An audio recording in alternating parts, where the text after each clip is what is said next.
Le journal des journaux, la revue de presse. La revue de presse de ce matin porte sa signature. Gaël Stevnono, bonjour.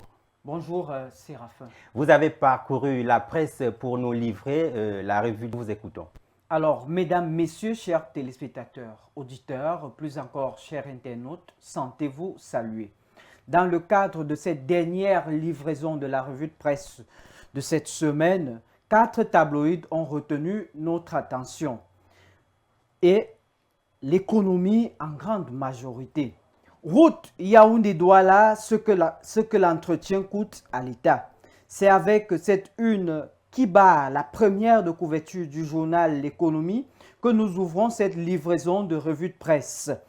Le premier quotidien économique de la zone CEMAC de Thierry Ekouti fait donc savoir que la route Yaoundé-Douala, qui a été construite depuis 25 ans, affiche un niveau de dégradation considérable.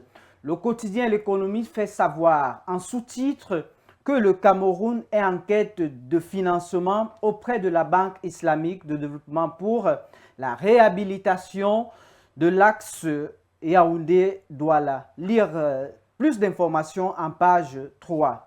En petite une du numéro 3296 du même journal, le quotidien L'économie en l'occurrence, qui nous apprend qu'il faut investir 70,2 milliards de francs CFA pour la relance de la SICAM.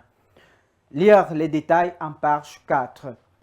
Le quotidien Eco-News, pour sa part, toujours en économie, barre sa titraille avec lutte contre la contrefaçon monétaire, la BEAC dégaine son âme numérique.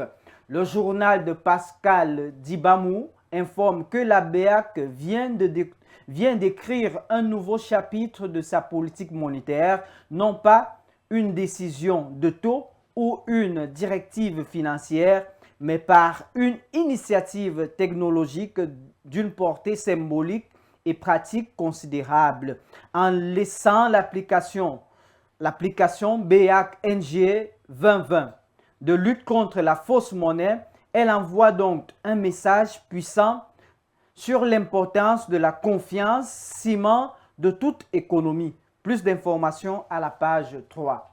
Terminons cette revue de presse avec Mutation et Le Messager qui barre leur grande une avec une information parlant, du moins portant sur les manœuvres au sein du Sérail par rapport au fait que Issa Tiroma Bakari soit bloqué, mieux encore, soit interdit hier d'embarquer dans un vol à destination de Dakar au Sénégal.